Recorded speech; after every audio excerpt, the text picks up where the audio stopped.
Thunder Hockey brought to you by The Insurance Works. Don't let your insurance premiums check you into the boards. Contact the Insurance Works agency in Marinette and let their team of agents help protect your family and business while you score some savings. A proud sponsor of Thunder Hockey and a member of your local community for over 30 years. They are ready to assist you with great rates and service. Visit their Facebook page or website to contact Carrie, Keith, Garrett, or Danielle. It's easy. Just search for The Insurance Works today. M&M Thunder Hockey supported by Stevenson National Bank and Trust. Still looking for the perfect gift for your friend this holiday season? Refer them to the Stevenson National Bank and Trust. They'll enjoy a great bank and you'll both be rewarded with a little extra money for the holidays. Visit snbt.com for more information. Member FDIC. M&M Thunder Hockey also supported by Taxi Inc. Taxi Inc. is the affordable choice as the Marinette shared ride taxi service. We operate 7 days a week and are ADA compliant. Call 715-735-9787 for booking or information. M&M Thunder Hockey is supported by Westland Bus Lines. Westland Bus has been providing Marinette and the surrounding communities with school bus and motor coach transportation for 44 years. Tours across the country, charters down the road, private car service, and more. We hope to see you on board. M&M Thunder Hockey is supported by JGS, providing plasma ion nitriding services for superior wear and harsh environment protection of steel parts for clients in Northeast Wisconsin, Upper Michigan, and across the U.S. For the best quality, the best price, and the fastest turnaround time, contact JGS today for a same-day quote. M&M Thunder Hockey also supported by Advanced Blending Solutions. ABS is proud to partner with the M&M Thunder.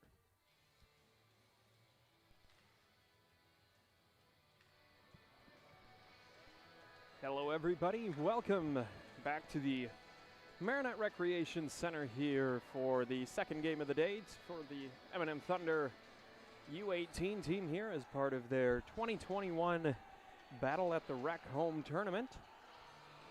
Earlier today took on the team out of Marquette, labeled in the programs as Marquette Double B. There's also a Marquette JV, also known as Togos and Main Street Pizza. The earlier game today was Main Street Pizza. They played Togos last night. Those are the two games that the Thunder has under their belt so far.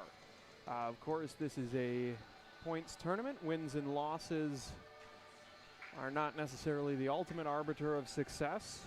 Currently, Thunder sits with 4 total points on the tournament. Dodgeville comes into this one with 6. This would more or less, if there could be a advantage here, this would sort of be a determining game for third place in the standings right now with the two Marquette teams on top. Of course, they've already completed 3 games, and we are underway here with Kraus walking in first here. High backhand goes off the end boards and now wrapped around. That'll be chased down on the far side there by Lynch before tap back in by Spencer. This one chopped up and over the head of Thayer as Tremeling tries to push this deep into the zone into the direction of Rickard. Bovin and Thayer combining to get that one out. Now fed to Bovin, who brings across the red line. He'll take a little bump there from Lynch. And now that one cleared out of there by Fickett all the way down. Rickard in the corner, trying to backhand that one out in front in the direction of Tremeling, but it goes off the side of the net mouth instead, so he'll go to the boards and tie up with Kraus. Thayer will come in for help. Centering pass there, sent aside by Denny. Thayer and Denny both absent from the earlier contest today there as that shot makes it all the way in from Lynch at the point. And off the pad of Stefik. Now the other direction. Spencer here. He's got to back it past Lynch. Passes back towards Thayer, and that one blocked up high and out of play off of the blocker of Gilbertson. Yeah, good little rush there at the end of that shift by the Thunder, but so far Dodgeville doing a great job of keeping a little pressure down low, getting some side-to-side puck movement, moving the goaltender back and forth. That's what you look for in an offensive zone hold there. So we'll get a face-off here to the right side of Gilbertson. It'll be Danielak in to take the draw, going up against Barenbruch. And a shot there from the point off the stick of Zilke. Gets redirected down towards the corner. This one comes out to the point, picked up on the backhand of Bowers there. He finds a clean lane to get that back in behind the net. He's wrapped around behind there again, trying to clear this one out. Danielak coming in to assist, but it gets poked out and neutralized in the direction of Bowers. Braden Young now will put this one deep, played behind his own net by Stefik there and on to Danielak. Danielak comes out, makes it through a couple of defenders, a little bit of a give and go attempt there with Casey. And Baron Buck sends that one back behind the net once again. This one now walked down the boards there by Brendan Lynch and put behind. Danielak going to give chase now in the direction of Thayer.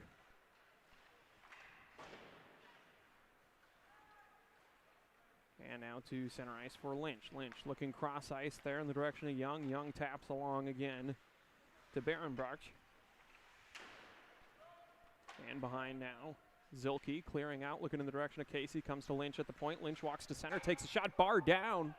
And that one's going to bounce out to Barenbach on the far side. He's down there with Young. Now Kraus comes in, tries to feed this one up the boards into the direction of Berg. Berg goes cross ice, gets enough of an angle on it to clear out. Stepping in just on sides was Lynch there. He's got Barenbach coming down the slot. Decides to take the shot instead. Kicked aside there by Stefik. Picked up in the corner by Kraus. Off the boards to Casey. And Esch out at the blue line sends that in. Nobody in the area, so no whistle from the official. He'll play this one on to Bowers. Bowers met on the far side by the other Lynch, who tries to push that to the corner. Now up to Thayer. Thayer pressured there by Rickard. And now Casey across the red lines. Looks to dump that one deep. Intercepted back there and sent out by Forsyth. Stefik looked like he thought about playing that one, then thought better of it. Tremeling behind, centering pass out to the front. Nobody's home, so it'll be picked up here by Thayer. And we're going to say that the net is mildly off its moorings and a stoppage. Thunder's going to have to figure out a better way to break the puck out of the zone right now. After the game earlier today, they didn't have a lot of time or space, had to kind of get that puck, move it up quick. Here they have that time and space, but they're just kind of panicking with it, coughing it up to the Dodgeville defenders to get good shots. Got to settle down a little bit here in this one as Rickard and Danielak tie up on the faceoff, and it'll be Danielak to pick it up along the boards, trying to make it past Forsyth. Does though, feeds up to Thayer. Thayer coming down on the other side, fires a shot, snapped up there in the glove of Gilbertson. A fairly confident glove of Gilbertson. And we'll get a whistle.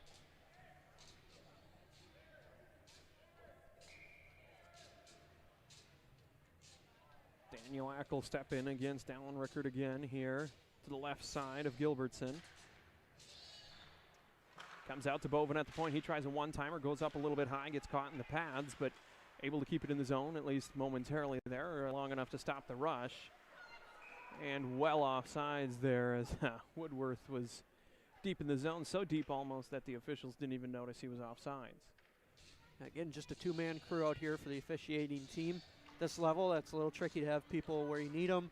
Be able to see the whole ice. It gets a little harder with less people. Danielak cleanly back to Denny. Passes over to Bovin. Bovin going back up the far side looking for Woodworth. A little too strong. No icing there, as they'll say that it looks like Esch was in the neighborhood. Holding at the blue line out there. Denny now. He'll get some help from Spencer. And now Esch trying to make it out, but in came Berg. Now clears far side onto the stick of Brock Lynch. Works in past Bovin, gets taken out there. And the puck goes down low. Denny picks up. He's got pressure on him right away from Rickard. And now Denny trying to make it across center. Takes a little shove there from Lynch. And this one will be skated on here by Rickard once again. Rickard in. Had about 4 Thunder players around him. Absorbs a shot there from Kraus. Tremeling will try and gather that in. Can't get it past Kraus. Clearing attempt out to Forsyth at the point. He's going to skate through. He'll set up a shot. Kicked aside by Stefik. Pass out in front there. One-timer from Rickard. I think he wanted that top right corner, and he had it just airmailed a little bit. Yeah, again, seeing Thunder cough that puck up to the Dodgeville defenders, giving them time to walk it right in. That's going to cause a problem here as they're getting better and better chances off that as this game's gone on. You got to figure out some way to control that puck on the way out or have some pressure up on that blue line. Pressure those defenders, make them, if anything else, chip it down low into a corner. You can't just let them walk in and get a good shot like that. So Kraus will take the draw here up against Baron Butch. I do apologize. I think I've said that name differently every time, but it'll be those two to take the draw here. Neutral ice in front of the Thunder bench. One back in the direction of Bowers, who goes quickly to his partner. That'll be Zulke. And sends up to Thayer on the far side. Enters the zone now. Carries to the corner under pressure from Forsyth. And finally able to be cleared out of the zone there again by Barenbruch and all the way down for an icing. Tapped it out of the zone with just a little bit too much, so we'll bring it back down to the Dodgeville end. This face-off will come to the right side of Gilbertson. Again, Barenbruch and Kraus, the two designated to take this draw. Ties up, spinning backhand there, trying to force through blindly. Lynch was there waiting. Lynch now going to skate with this one. Brings it out center. Pressure coming from Bowers. He'll make it past that. Zulke and Bowers clamping down on him, force him to the corner. He'll pick up the puck there, tries to feed up the sideboards towards Farrell. Instead it will be Thayer who's able to break this one out. He's got Casey with him. But recovering there was Forsyth to take that puck and send it around far side in the direction of Benish. Benish able to get this one out towards Barenbruch. Poses it past. He's going to have a foot race here with Kraus. Kraus wins that one. Backhands off the boards. And the clearing there was finished by Zulke and quickly dumped back in by Benish, but offsides. Dodgeville doing a good job of kind of creating those little trap plays, creating pressure, forcing Thunder to step off the boards and move into the middle, where they then have someone waiting to pick off the puck and go. Yeah, so we'll bring this one back down here to the left side of Gilbertson. Danielak to take it in there against Rickard. This one comes out to the point for Bovin, who fires a quick shot but goes off the skater Rickard and wraps all the way around to the far side onto the stick of Lynch. Lynch trying to feed that one up and out. Denny's at the point. He'll step up, take a shot. And it will be the other Lynch there to block that one and now poke it through up to Tremeling and back to Lynch now in the neutral zone. He's got Rickard behind. Sends the shot, rebound, bounce out in front. Loose puck for a moment and falling on it there was Stefik. Puck was loose there. Rickard just pushed it back into him. I don't know if he ever would have time to pull it back and try another shot, but had an opportunity. With the pile up there, I think he would have been able to pull it back. There's no one really coming in behind him, but usually when you're in that situation right in front of the net like that, you assume someone's coming and probably going to put a body on you, so you're just trying to make a quick play with the puck. Danielak and Rickard on the draw there, and this one Spencer rather is going to break through. He's got Lynch Barron down. He's got to make this in, get control of the puck, works to his backhand, puts it in, and scores. Made it onto the backhand and beat Gilbertson. And that'll go in. 1-0 Thunder. It was a great little move there. A good stretch play coming out of the zone. Knew to poke it past the defense and get somebody running through. Spencer did a great job picking that puck up, using his body to keep the defender off him. Allow him to make a move on the goaltender instead of having to shoot early. It was good body positioning and a great move. So we'll bring it back out to center ice now. The Thunder leading 1-0.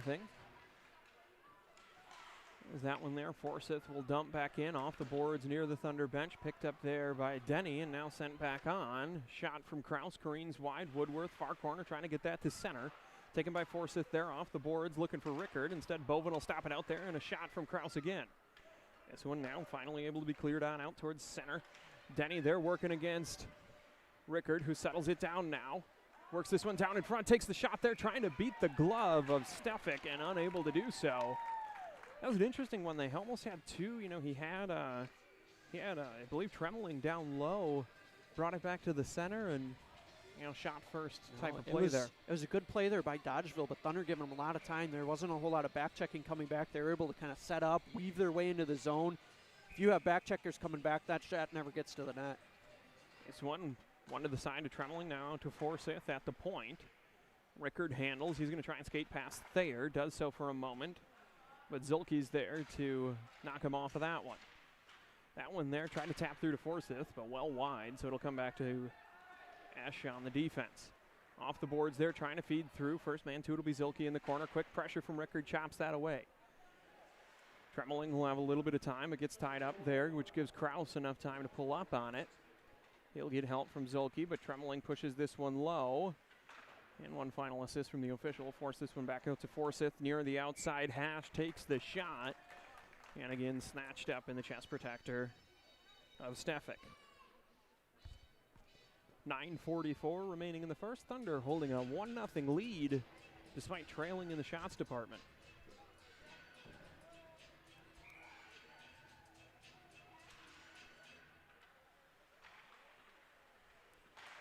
This one here tied up for a moment.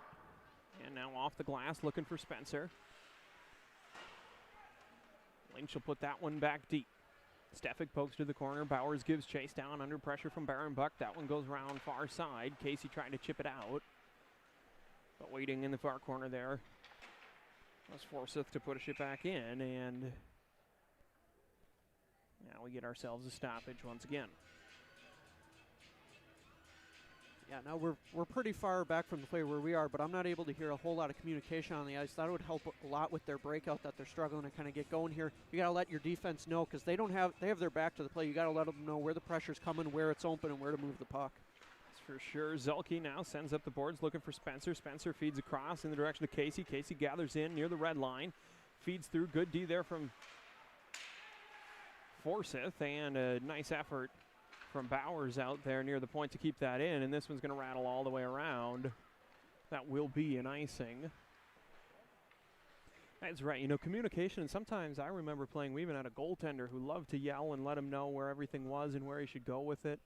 You know, communication is really big down there. Yeah, goaltender is kind of the biggest one to give that communication, since he's usually always facing forward. He knows where he's looking, where other people are coming backdoor, where he needs help, so he's got to let those players know where they need to be covered, and hopefully they listen and do the job. Now the goalie's very good at calling out where the opposing team is, and then your own wingers have to let you know where they are and do some quick thinking to composite those two sets of facts and figure out where to go with the puck, even if you have your back turned. Kraus trying to make his way through, does so there, makes a move past Ash, carries in, fumbles the puck momentarily, regains, takes shots, takes save wide by Gilbertson. Combination of Lynch and Young free that one out. It'll be a foot race here that Denny will win past Barenbuck. Trying to clear that one out, held in by there for Dodgeville. And now Denny tries to poke through, does so, gets up to Berg. Berg looking cross, gets it onto the backhand of Thayer. Thayer now working against Apsh. He's going to do a little escape move out towards the top of the circle, sends one in. Had Berg backside, just pulled the shot a little bit, and it'll be covered up by Gilbertson. I like the escape move out towards the top rather than just chasing it to the corner every time. Yeah, it's a great move, but once you come off of that, you got to realize whether you have time or space or not. There he had some space. As soon as you make that move outside, defender goes away. You got to start moving towards the net, draw some attention back towards yourself, opens people up. So face off here, chipped up, and this will go on in the direction of Tremeling, who carries across center ice now under pressure from Zulke. To the corner, Tremeling gathers in, tried to backhand, didn't get enough on it, but Lynch will come pick it up. Have that taken away by Danielak, goes up off the glass, looking near side for Spencer. Forsyth gets tight on the boards there, holds it in, goes to Tremeling in the corner, back out to Forsyth, who fans on one. Tried to backhand through to the far side to Lynch, not so it'll be Tremeling who takes the shot from the near side, kicked aside by Stefik. Down below, Danielak unable to get that one through Tremeling. It'll go to Lynch in the corner, who tries to feed through. No one waiting backdoor, but he's got Rickard up top, who takes a hack at it, bouncing puck in front. Tremeling got a backhand on it, but wide. And Danielak now trying to clear Ash out there, backhanded again, and Tremeling another shot. That one directed out of the crease area by Bowers, and now Danielak will finally have enough space to clear the zone. Backhands in the direction of Woodward. Intercepted by Ash, and now Danielak backhands into the zone. Forsyth will pick this one up under some forecheck pressure from Spencer. Trying to chip this one out, does so. Zulke will be the first one to it. Quickly surrounded there, and they'll feed this one through Rickard. He's got a little bit behind, diving effort there from Denny, and on the second effort, sends that one in. Good second effort there from Rickard. He was wearing Denny like a cape and managed to stay strong on the stick and put that one in. A 2-on-1 there. Denny did all he could to try and get there without taking a penalty. People have got to be able to get back and help out and support. There's a collision up here at the far blue line between two Thunder players, so they didn't have anyone coming back to help. That's when you get those second attempt chances, when they have time to, take that second shot and no one's there to contest it. And I'll get a stoppage here. We're going to maybe replace a center. So 1-1, all tied up. 6:43 remaining in the first period of this one. This one cleanly back by Thayer in the direction of Casey. A little bit of a miscue there, but Bovin will get back on it. Held in by Farrell out at the corner, and Barenbuck going to go to the corner, battle against Denny. Barenbuck picks this one up near side, doesn't like his options, sends to Lynch out at the point. Lynch can't get a clean handle on it, so he'll send on the glass back down low. Barenbuck now trying to fight off 3 Thunder defenders and dips it far side for Bennett, where Benish gathers in. Benish tried to feed to Lynch out at the point, intercepted there by Kraus, and now Denny going to skate with this one up and out of the zone. Lynch is there to keep it back. Looked like he paused trying to stay on sides. Didn't need to do so, but that'll slow it down, and now he'll bring it in on the far side. Takes the shot there, and a nice splits move by Stefik to kick that one aside. Denny across center now, enters the zone, working only against Forthus. He's got Thayer all alone on the backside. Thayer elevates a shot and chipped high and wide. Benish from the corner trying to clear that one, intercepted by Casey and forwarded to Bovin. Bovin a shot. That got redirected even and still snapped up in the glove of Gilbertson right away. That was a great pass there by Denny, knowing he had someone coming down that far side. Made a nice area pass. You don't need to put it exactly tape to tape when you have a man out in front. Area pass, let him skate to it, get a shot. Fortunately, missed the net or got deflected wide. But that was a great heads-up play to know where your people are. This one towards the boards in the direction of Spencer, held in by Zulke, down to Danielak. Danielak from his backhand feeds out to Bowers. Bowers, a puck on end, gets the shot, blocked by Lynch, and Lynch back the other way. Lynch now across center, makes his way past Bowers. Now Zulke trying to cut through. Danielak's back there, back checking. Good job playing D from the center position, and a backhand out in front, kicked aside by Stefik. Picked up by Lynch and shot again, but blocked to the corner. Bowers now chips that one, and Danielak settles down, feeds far side, looking for Spencer, spins around a little bit there, which gives Tremeling time to send back in the other direction, but after negating the threat and forcing a neutral zone regroup. Bowers now trying to get this one out of the corner, stopped by Rickard there, out of the reach of Tremeling, so Spencer will clear onto the stick of Berg. Berg across center, 2-on-1 here with Spencer, looks to feed it through, tried the saucer over the stick, maybe just a little bit too much on it, so Spencer will pick up off the boards. Danielak trying to push that one in. Lynch will deflect. Backhand here again by Rickard. Unable to clear. Thunder will go for a change. Everyone but Spencer, and that clearing attempt there just a little bit wide of Lynch, so it'll be gathered in by Kraus out near center, who goes cross ice to Thayer, and Spencer will go complete the Thunder change as Thayer sends a nice little knuckleball right into the waiting glove of Gilbertson. Thunder getting a little more sustained pressure here in the offensive zone. That's what you want to see. That's where you generate those goals. Not to mention, it's a lot easier than skating back and forth the whole game. You're able to stay out there a little longer, set things up, get opportunities, and keep your legs fresh. 4:45 remaining here in the first as Thayer takes that one across the crease, gets it poked away by Forsyth, and now chipped out across neutral zone by Thayer. Tied up with the Thunder D, and Denny will try and take this one back the other direction. Bouncing puck, trying to settle it down along the boards. He'll do so as he enters the zone. Pressure coming from Young, frees that one up. And Thayer pokes it past Thayer. And Barenbuck able to get that one past Thayer on the Thunder side. So Young will turn now off of a loose puck in the neutral ice, and a turnover here again. Picked up by Esch, but pressured quickly there by Kraus, and now picked up by Woodworth, who's got Thayer on the far side, and poked away by Forsyth.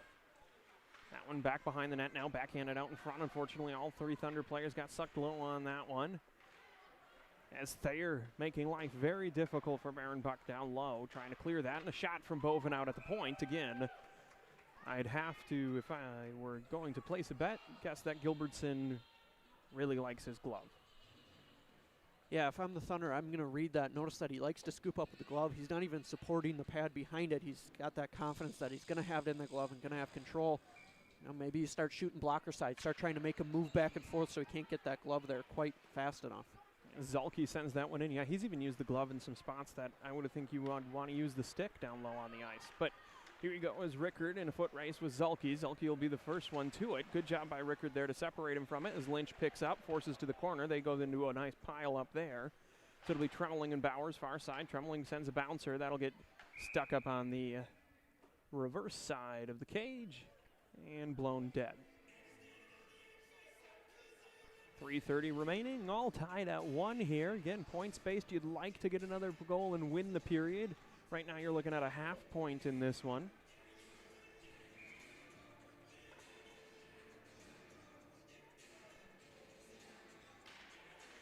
This one in the direction of Casey, who feeds up to Spencer. Lynch holds in at the blue line, but Casey manages to deflect that one out. Bowers will come up to help.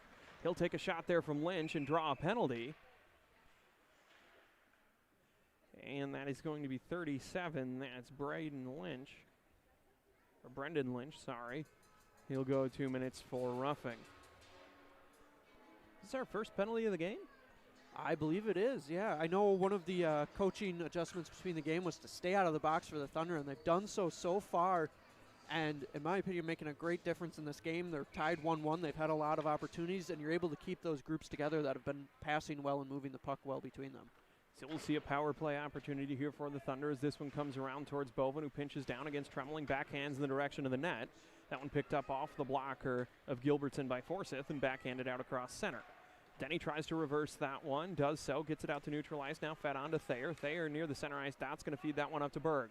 Berg steps in, looking for somewhere to go. He'll turn away after a little poke check there. He'll loop back towards the net, fires one, blockered aside by Gilbertson, tracked down along the boards and fed out to Denny by Thayer. Denny comes across now. Bovin going to walk that one in, puck on net, got a little off course. And Lynch behind the net, forces it far side. Forsyth pokes that one away from Thayer, and they'll tangle up as they go to the corner. Thayer trying to feed to the middle. Forsyth all over him. Now gets some help from Tremeling. Tremeling pokes past Denny, and now Tremeling going to chase this one down. He's going to make it through Bovin. Bovin steps up. Attempted shot there separates Bovin from his stick, and the puck will trickle into the crease and underneath Stefik.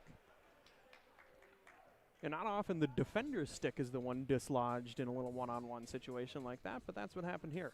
Must have been a pretty decently hard shot there to knock that right out of the stick, but either way, a good job there by Bovin getting his stick into the way. You don't have to play the body if you're able to just knock that puck wide, keep it below the goal line like he did there. Makes it easy, keeps things out of danger. We've seen crazy things happen, but usually you're not going to score from below the goal line. It'll be Danielak here and Rickard to take the face off with 1:03 remaining on the power play as a shot comes from out near the blue line. Off the stick of Lynch, and they'll tie up near side here. Danielak trying to get that one through. It'll be Tremeling down low.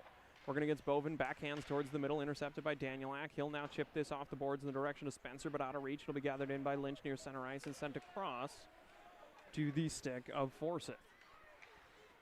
Denny there loses the puck near center. Danielak will further it on, gets tripped up near the blue line by the defense of Forsyth, and he'll just send this one deep. Gathered in before it gets behind the net by Lynch. Lynch feeling the pressure from Kraus, wraps that one around, kicked back in by Denny, and then secured along the boards by Denny once more. Denny going to walk that one in, shot fanned there, and that'll get sent back out across center. Rickard's out there already. He got tied up with Danielak at the end of the last play, but Danielak's still there as well to play defense. This one will come to Lynch, over to Forsyth, who will curl away from the pressure of Kraus, looking for somewhere to go with this. Just 7 seconds left on the power play for the Thunder, as this one comes across the line on the stick of Benish and covered up there by Stefik just as time expires on the penalty. So it'll be full strength on the other side of this faceoff. Yeah, some good pressure there by the Thunder. Now they're able to hold some offensive zone pressure and hold that blue line. Right now, though, they almost seem scared of that time and space. They get it up on the sideboards quite a bit, and no one's really contesting them. Instead of taking those shots because you have the time to wind up a shot, you got to move to the inside of the ice a little bit more. Try and take advantage of that space that they're giving you. Right now, you have room to move the puck, and they're taking those wide-angle shots. This one here, Baron Buck trying to keep it deep, backhands towards the center there. Bauer's got a stick on it, so did Benish. They'll tie up. I'm not sure who has it in the pile. Benish gets a shot off, though. Stefik tries to paddle that one to the corner. He'll get a little bit of help from Zilke, but kept in out at the point. Baron Buck now shot in the middle. That's going to catch a stick and go up well out of play as we come under 1 minute remaining here in the first period, just 55 seconds on the clock. Thunder closed the gap there a little bit in shots with that power play ability to get a few opportunities, take a couple chances there, get shots on net. If you're going to do that and take those wide-angle shots, you got to make sure you have people crash the net in front of the goaltender's eyes so you get those rebounds and tips. So far, Dodgeville goaltender doing a great job of controlling those rebounds, kicking them to the corner or covering up. You got to get some commotion in front of the net. True on both ends, I would say. As Bowers wraps this one around the boards, takes a little pop there from Farrell at the end as Casey handles this down low, backhands up in the direction of Thayer. Thayer chips off the boards past Lynch. Berg's got a foot race here. Working against Ash, he'll take to the corner. Curls around, tries to feed out in front. Good defense from Ash there. Farrell holds for a second. Bowers is going to backhand in the direction of the net. And now Lynch. Chips trying to go high. Bounces over the stick of Bowers, but he'll regain possession and put deep towards Berg. Now Casey picks up at the top, under 30 seconds remaining, as this one comes out across center to be chased down by Zilke. He'll have a little bit of pressure coming from Baron Buck. That one makes it under the stick of Farrell and onto Kraus now. Kraus dancing his way through, probably stepped over a potential trip there as he brings it down to the hash. Sends on net, and again we see the glove in use. for Gilbertson with just 9.1 seconds remaining in the first period. Got 9.1 seconds to turn half a point into a point here if you're the Thunder. Danielak sends this one back in the direction of Bovin, and that one goes high off the glass. Catches a weird corner, though, and stays deep for Kraus to put back on net. Little home rink advantage there as that one came right back out. 2.9 seconds here in the offensive zone. You'd like to see Thunder do something, try and win it back to that center point, get a couple bodies in front of the net, hopefully takes the goaltender's eyes out of it and get a good last chance here. Yeah, this will tie up and go to the corner, and that will definitively do it for the first period of play. You know, after one here, we're all tied up at one. Obviously, you'd like to win the period and get a full point. So everybody kisses their sister after this one. But I will say this. I think if you are the Thunder bench, again, based on the conversation that you had with Thunder head coach Danielak in between these games here, the goal is to stay out of the box, and they've done so. Yeah, and it's led to opportunities. They've been playing well 5-on-5, had a good opportunity on the power play there. Last game, neither team could hold a power play because as soon as one would get that, they'd take one themselves, and we'd end up 4-on-4, 4-on-3. No one was able to really set anything up. So far, Thunder doing a good job getting opportunities, like I said, closing the gap on shots, on power plays, and just staying out of the box like that. You keep your lines together, you keep fresh legs. The biggest thing is to keep that, hockey's a game of creativity, and it's easier when you're out there with people where you know where they're going to be. When you have a full bench and you have everyone there and you don't have to mix up for power play, penalty kill, it makes everything run smoother, and you're able to get those good passing plays that we've seen from both teams. Well, and you and I were talking during the last game, just sitting here watching about when we played and the advantage that comes with playing with the same people consistently. We talked about a couple guys we played with. You didn't even have to look. You knew where they were going to be in specific circumstances. And, maybe you don't always get to that no-look level of comfortability, but even throughout a game, if you can play with the same guys on the ice, you build a rhythm and you build a rapport. That can't happen if you're down guys or guys are in the box. And even if you don't know where a person's going to be, just knowing when you can trust your person in a certain situation, your teammates, your wings, your center, knowing that, hey, if I put this down in the corner, I know that this player's going to go after it and they're going to be able to dig that out more times than not. So I should be here waiting for it. Knowing each other's strengths and how you like to play, more so than just knowing where each other's going to be. You kind of pick up your own roles on that line and know where each other likes to play from, so you can fill in that spot. And it's less of an exact knowledge of where people are going to be, but more of how people like to play and where to be in an area, so you can make those area passes and know that someone's going to be there and have that confidence that someone's going to be there to cover for you in those kinds of situations. That's what you and I talked about. You and I personally, I like to go play in the corner. I don't trust myself in the open ice. I just don't have the skill set for that. So I knew anyone who played with me knew I'll go throw some elbows down in the corner, but don't trust me on a breakaway. No, and that's one of those things. You've got to know kind of your role for each other, know whose strengths are where. If you got a person with a good hard shot, you're going to probably want them high in the slot. Doesn't mean that they're not going to go dig it out, but you kind of learn those roles of, hey, if he's out here, I know he likes to wind up a one-timer on the back door, so I'm going to probably, if I'm in trouble and need to throw the puck somewhere, I'm going to throw it there more times than not. And we're underway here in two as this one gets back towards Lynch, who sends to the far side for Tremeling. Tremeling there, quickly smothered by Denny. But the puck continues on. Rickard, a shot there, lasered. Leaves the glove of Stefik, but cleared out of there by Bovin. Forsyth puts that one back deep, trying to break it out. They'll bounce it up over his stick, and Thayer will go off in pursuit here as Lynch sends that one off the glass. Can't quite clear the zone, so he'll let his brother finish that one off as Denny picks up near center ice. I assume they're brothers. I shouldn't, but I'm going to. And now this will be Lynch carrying in across the blue line, makes his way through the Thunder D, elevates one off the back bar and in. He made that look easy. That was a great play there. Thunder players, both defensemen kind of stepping up and playing there, reaching out with the stick. That's one of those moments that, somebody's got to play them, have somebody else drift back. You can't let them split you like that and go right down the middle.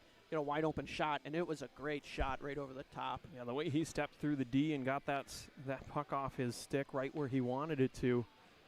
That's one of those things. We've watched a full period so far. And sometimes every now and then a player doesn't display all of their skill set right away, and then that there clearly did so. So we're going to get an offsides called here. 6:14. We're just barely into the second period of play, and Dodgeville's got one on the board off the stick of Brendan Lynch.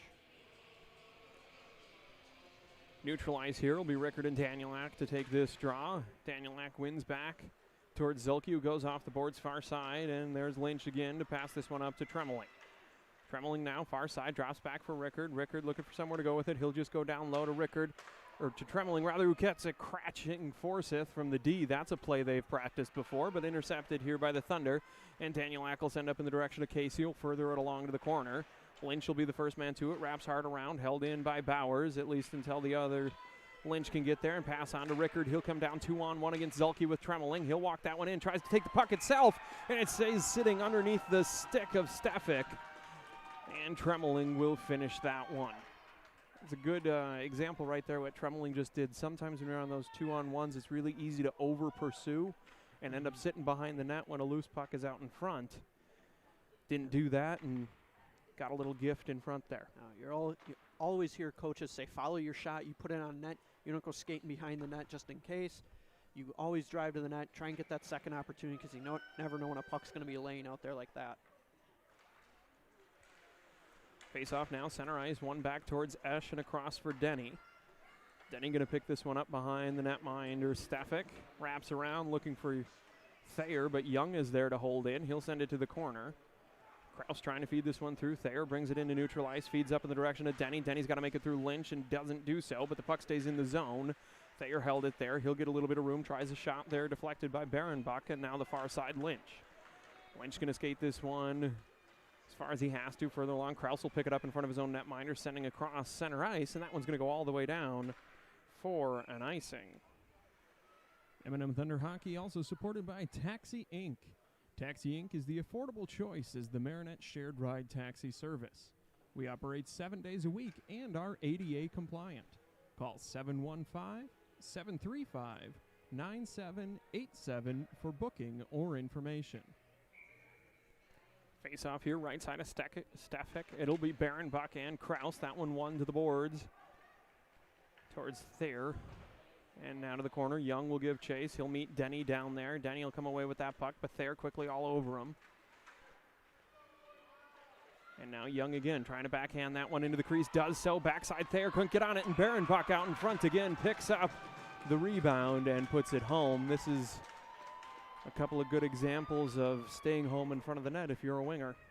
Yeah, Thunder have got to settle down here, especially in the defensive zone. They're playing chase hockey here, getting a little frantic. Running around chasing the puck. When you get 2 or 3 guys looking at the puck here chasing around, you're not able to cover that slot and cover everyone that's sitting there, and those rebounds come out, no one there to contest them. So center ice face off there, Danielak to take it for the Thunder. That gets sent back in the direction of Forsyth, and now Barenbach, fresh off his goal, skates this one in, tries to feed to Young. Stopped there by Bowers. Bowers backhands, clearing, held by Forsyth, winds one up. Sent aside by Stefik, picked up behind by Barenbach, curls out in front. This time Bowers there to block it and send it onto the stick of Danielak. Now Spencer trying to push this one through. Berg's on it. He's got the stick there. Good defensive play to get back on that one by Esch. Held in at the blue line by Bowers now. Danielak there to assist as well. Puts this one back deep to the corner. Forsyth wraps around far side. Held in there by Zilke, who puts back to the corner. 14 minutes here in the second period. Dodgeville leading 4-1 as Barenbach brings this one down. He's got to work against Zilke. He's looking for their far side. Sends across the crease wide. Wraps around out. Danielak pokes this one past Esch into the neutral zone across center ice now. He's got 2-on-1 coming with Berg. Forsyth there. That one goes off the pipe inside. And now Thayer sends out to Rickard. Rickard now going to make it past Zilke. Backhands out in front. That one's swallowed up by Stefik. M&M Thunder Hockey is supported by Westland Bus Lines. Westland Bus has been providing Marinette and the surrounding communities with school bus and motor coach transportation for 44 years. Tours across the country, charters down the road, private car service, and more. We hope to see you on board. I've been going. This one comes back out to Lynch at the point. Lynch tries to work that one past Casey, goes back down the corner there. That looks like Tremeling. Now Tremeling from behind the net. Surveys, had a little bit of time, but now Kraus comes to put pressure on. Turns away, looks for Rickard, but instead it will be Thayer skating this one out across center. Swarmed there by the Dodgeville defense. Tremeling puts that one off the boards. I think he was hoping to get back to it. Instead it'll be Bovin. Bovin off the boards now up towards Kraus. Kraus sends it back, held in there by Forsyth. Glove down by Tremeling, who can't get it settled before the shot, but it'll be Rickard who gathers in the corner. Backhand centering attempt blocked by Denny. Denny now coming up the boards there, hit by Tremeling. Rickard down low, looking for somewhere to go with it. Tries a centering pass. The only man there is Casey. Forwards on to Denny. Denny gets tripped up, leaving the zone. Casey will give chase. He'll poke it past Lynch and on towards Thayer, but Lynch will be able to settle down and goes hard off the end boards, wraps around. Forsyth can't handle on, but it'll be Rickard who gathers it out near the blue line. He's got to make it past Bovin, gets hooked there coming in the zone, and the penalty is coming. A pretty apparent hooking there, and we'll see first Thunder penalty kill of the day and how they respond to Dodgeville's first power play. Yeah, that's one of those penalties that, though you don't want to take and don't like to take, you can see why it was done. He was getting beat around the far side. Knew he didn't really have anyone there to support him, so he kind of did what he thought he could do. If you don't make a play on the puck, though, you're going to end up going to the box. And this one back to Zulke in the corner, wraps up the boards, trying to get it out. Can't make it past Lynch, but quick pressure from Danielak goes down to Rickard. Rickard nowhere to go. He'll feed back to Lynch up top. Lynch will walk in, takes a shot there, directed wide to the side. In the corner, it'll be Tremeling. Back to Rickard. Rickard looking far side. One-timer from Forsyth. Those one-timers are harder than they look, but sliding was the save of Stefik. This one sent down, bouncing puck, not enough momentum. Stopped there by Spencer. Spencer comes across, works to the backhand, turns a shot. Good recovery by Forsyth. Deflects that one, and it'll be sent back over towards Lynch. It was great effort there by Spencer to stop that pass and bring it all the way in, and just a great recovery on defense by Forsyth as this one's brought forward by Tremeling. Tremeling backhands towards Rickard. Rickard walks across the middle, draped by Danielak, and then Spencer there as well. That one unable to be held at the blue line by Forsyth, so he'll bring it out, go to Lynch, far side towards a regroup. Off the boards here looking for Rickard, but instead it'll be Bowers there first. Doesn't get the angle he wants. That'll be held in by Brock Lynch at the blue line on that side. This one off the boards, out for Forsyth. Forsyth going to walk it in. He's got lots of bodies in front, a nice natural screen there, and the loose puck sent safely aside, at least initially, by Zulke. And now down to the corner for Tremeling. Zulke comes in, puts a hit on him. To Rickard at the side. Lynch through the middle, steps up, takes the shot, and we're going to get the goal called off here. We had Brock Lynch was basically sitting on top of Stefik there. And I was going to say, no way Stefik was going to see that one, and the official says, you're right, and to such an extent that it is not a goal. So far, though, it's been a textbook umbrella-style power play run here by Dodgeville. Doing a great job. You work it down low, draw the attention down low, work it up high, slide it back and forth between those three high guys, wait until you get an open shot and an open opportunity like we saw on that one-timer. Then the shot here that went in was called off. But this has been a great example of how the umbrella can be worked and used and works well when it's done right. Now you mentioned the umbrella. The two main you see, umbrella and overload, and it's really, is the key difference whether you work it across the top or work it on one side? Is that how you distinguish between the two most of the time? That seems to be kind of the biggest difference between them. The umbrella kind of stays where it's at, and you try and keep those guys wide on top. Where the overload, you work more, it's kind of a shifted umbrella where you slide and work more three along the boards instead of three high, and then two far side instead of two down lower in front of the net. I've always been a little bit preferential to the overload just because I like any time where you're drawing the defense across as this one gets put out in front, chopped at, loose puck there, backhanded by Lynch, and now carried out by Thayer. We'll continue with the power play discussion in a moment as Lynch sends that one across far side for Rickard. Full strength are the Thunder now as that one gets sent in front and redirected in front by Lynch, and this one will stand. So yeah, overload I always liked because there's something satisfying about slowly watching those defenders on the penalty kill get drawn over, and then you can float that one guy free on the backside and exploit it. It really depends kind of on where you want to draw that attention to and where you want it open. If you have big shots and big shooters up high that can pick their targets or get nice hard low shots, you're going to want to run more of an umbrella because you have those three shooters up high. You can pick and choose whichever one wants to take that shot, has an open shot, can take it. Overload works more kind of to the side, so you can get those low corner, kind of side shots and try and sneak someone in behind unseen. I always like to work sort of a cycle out of the corner just during normal offensive play, and the overload felt like a weird form of a continuation of that. Maybe that's why I was always more comfortable with the overload style. Yeah, overload definitely more of kind of a close quarters. You work it, you want to get everything set up in your corner, draw attention there. You know, maybe have a couple battles for the puck, draw, you know, in one or two more penalty killers. That's going to open up the complete other side of the ice, give you all kinds of room over there. As soon as that puck pops out, you're always going to have the extra man there to get to the puck, slide it over, and get a backdoor or a far side opportunity. 5-1 is the Dodgeville lead here in this one. 10 minutes remaining in the second period as that one goes behind the net. Casey tries to push back out in front. Thayer picks up from the corner, backhands down low in the direction of Kraus. Kraus out in front, finds his way to Denny. Denny a shot. That one bounced off a couple of shin pads and redirected back behind. Sometimes you just get the redirect luck, which it seems like maybe a couple of these Dodgeville goals have been, and other times you don't, like that there for the Thunder.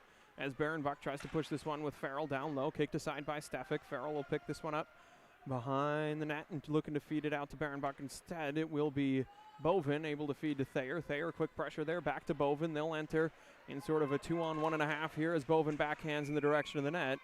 Takes a little push there in the crease as Gilbertson locks that one up. M&M Thunder Hockey also supported by Advanced Blending Solutions. ABS is proud to partner with the M&M Thunder. You know, we always mention that luck and getting the bounces. How much of a part do you think that really plays? I know it always feels like that. Do you think in actuality there are games where you just get the bounces and games where you don't? Well, obviously, like one good lucky bounce that leads to a goal is a big factor. But it's more of a, if you feel like kind of in this game where it seems like the Thunder just can't catch a break with them, a lot of times it's just more of a frustration thing. You feel like everything's going against you. There's not much you can do. And the other team getting lucky bounces, it kind of feels like, you know, no matter what you do to stop them, puck's going to end up landing on their stick in a good position either way. So it's more of just kind of that emotional factor and, you know, having that feeling of, you know, doesn't matter what I do. It's going to bounce funny. It's going to bounce off. And you got to work to kind of overcome that, settle down, settle the puck down, set things up right. Don't let it get bouncing like that. If you have good control of the puck, making good, crisp passes, it's not going to be bouncing. You're not going to have those intercepted passes. Tremeling here, a shot goes high off the glass behind. Chase to the corner there. Zulke will put a hit on him as this one gets trying to feed it back out into the crease. And I think we're going to say either a man in the crease or the net off its moorings on that one. You know, and this is a situation where, you know, similar to what we talked about in the game this morning, one goal can add so much momentum to a team. You know, when you have that frustration, you feel like nothing's bouncing quite the right way. You pop a good one, and all of a sudden, everyone's right back in it. Danielak wins this one cleanly back to Zulke. Tries to feed up to Berg, just a little bit out of reach, so Lynch will chase this one down. This comes out across center ice, so Zulke will chase down and loop back behind his netminder, Stefik. And that one knifed down out of the air there by Rickard, who turns, trying to put that back to center. Bowers does a good job there to get it up to Berg. Berg tries to feed through to Spencer. Spencer going to try and get this one off the boards there. Lynch bearing down on him. Feeds it out towards Berg. Berg circles up towards the top, puts it back deep. Looking for Spencer. Spencer looks to center, but his line mate's going for a change there, so it will be Lynch who carries out across center. Pressure coming there. Tries to feed to his brother. It'll just go to the corner instead. And behind the net, Zulke will wrap around, looking for Woodworth. Tremeling there. So is Kraus. Those two will tie up. Kicked out by Tremeling onto the stick of Rickard. Rickard turns a shot high off the glass. And now Bauer is able to feed that one into neutralize via the stick of Spencer. Tied up there. Lynch backhands far side. Catches a man coming off the bench. It's there. This one now. Barenbuck trying to feed to Esch. And that one under the glove of Stefik. M&M Thunder Hockey is supported by JGS, providing plasma ion nitriding services for superior wear and harsh environment protection of steel parts for clients in Northeast Wisconsin, Upper Michigan, and across the U.S. For the best quality, the best price, and the fastest turnaround time, contact JGS today for a same-day quote. Wrapped around now, Thayer far side. He's got Kraus on the near side coming down 2-on-1, working it in, takes the shot, rebound out in front, just over pursuit, a touch by Kraus there. And this one will come back out. Barenbuck across center ice. Working against Denny, he's got Bovin up underneath him. Barenbuck trying to work that one to the corner, got Bovin on him again. They'll go to the corner, they're tied up. A little bit of a scrum. And now Kraus out the far side, off the boards, looking for Thayer, rather. Gets back up towards Kraus. Puck getting stuck on some of the ice here out a little bit as we come down to about the 6:45 mark in the second. No Zamboni so far in this game. Appears to be playing a bit of a factor on how the puck moves as Thayer's getting pressure from Denny. He'll push this one into the zone. Carries to the corner, passes out towards Young in the center, intercepted by Kraus. Kraus backhands across the middle, just out of the reach of Woodworth. Forsyth off the boards, wanted Ash. Ash didn't want it, so it'll go towards Young, but instead it will be Denny coming back in the other direction. Denny pressure there by Barenbucket, stepping up to poke was Forsyth, but Denny able to recover the loose puck. Backhanded attempt to get it deep, stopped by Young. Young a diving attempt to clear it out there, held in momentarily, but Barenbuck will finish it. Bovin will hold this one in his old zone, recovers there as the pressure from Tremeling was imminent. And now Bovin walks into the zone, takes a hit from Lynch, and a call coming. We're going to get a charging call here against 33 Brock Lynch.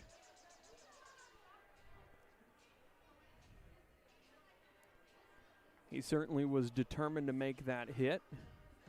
Didn't take a straight line, but it was a direct path, and I'm not sure on the phrasing of the rule, but he'll go here.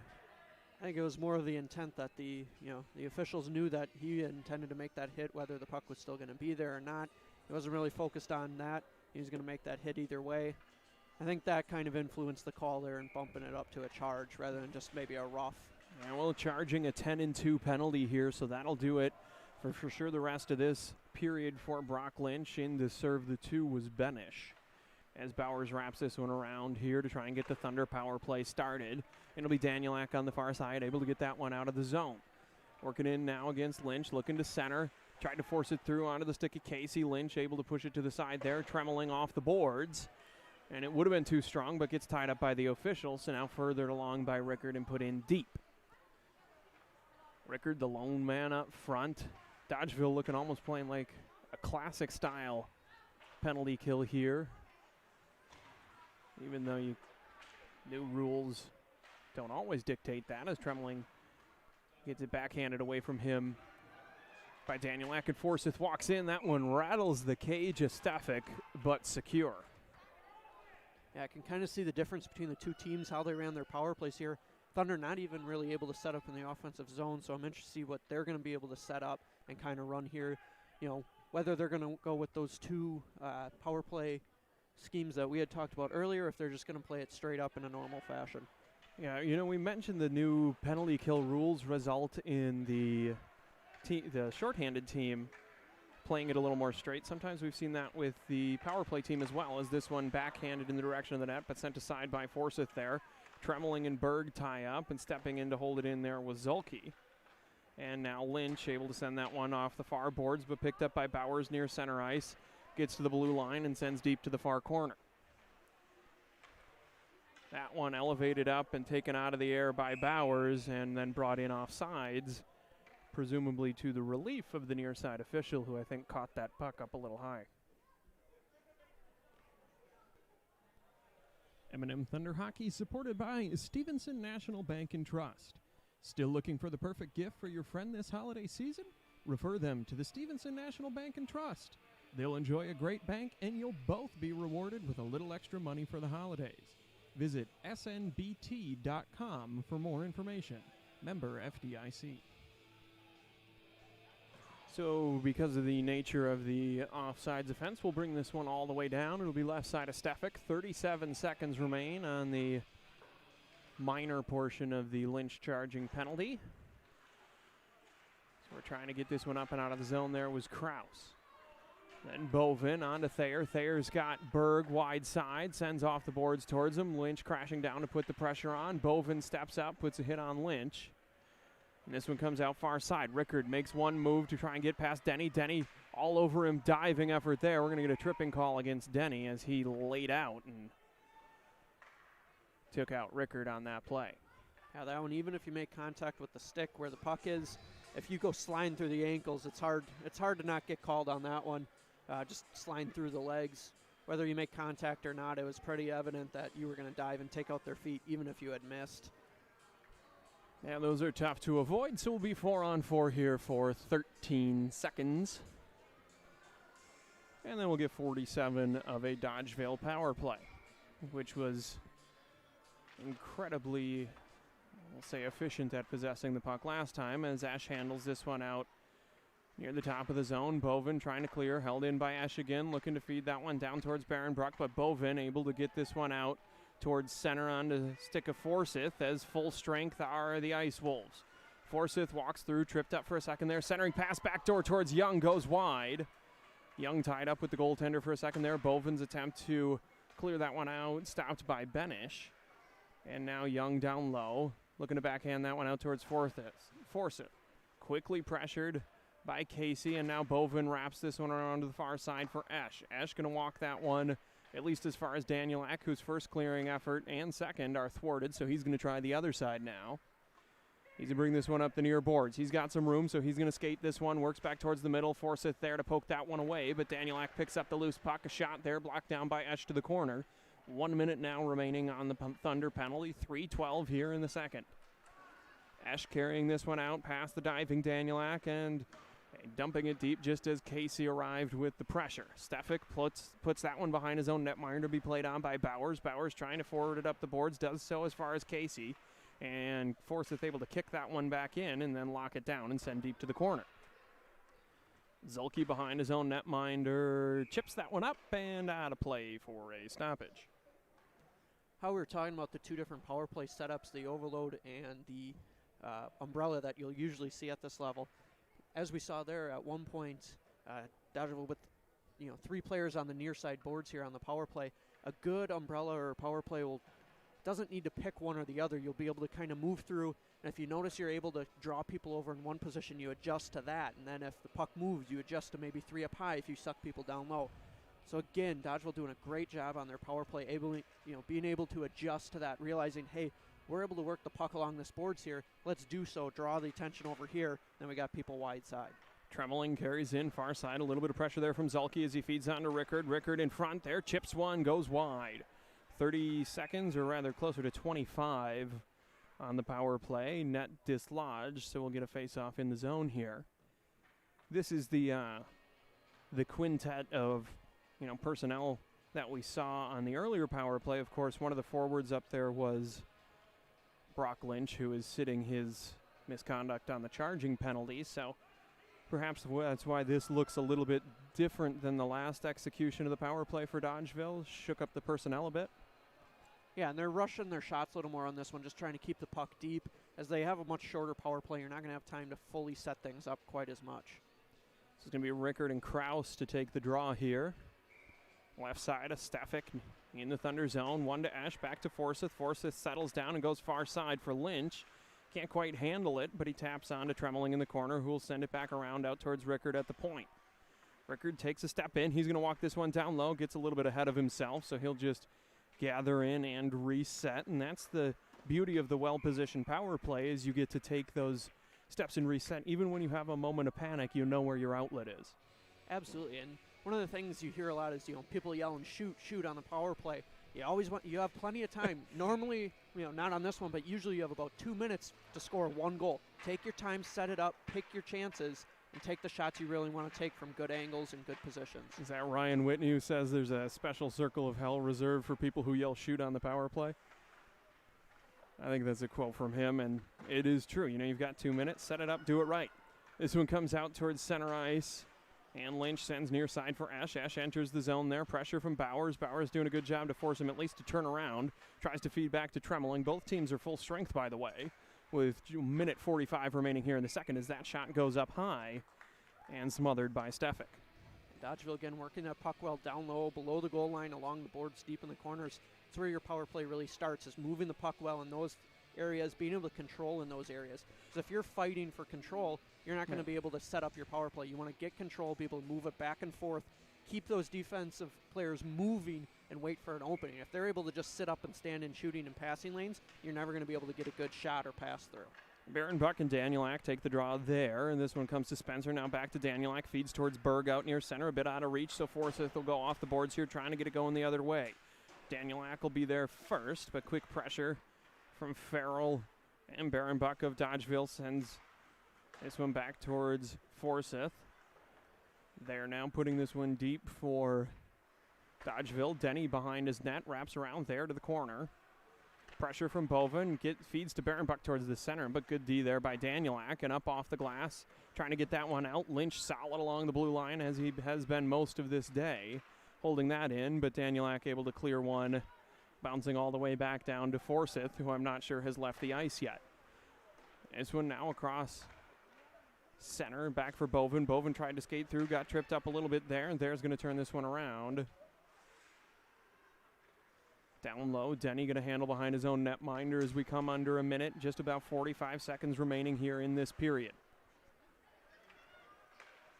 Held in there by Spencer, tied up.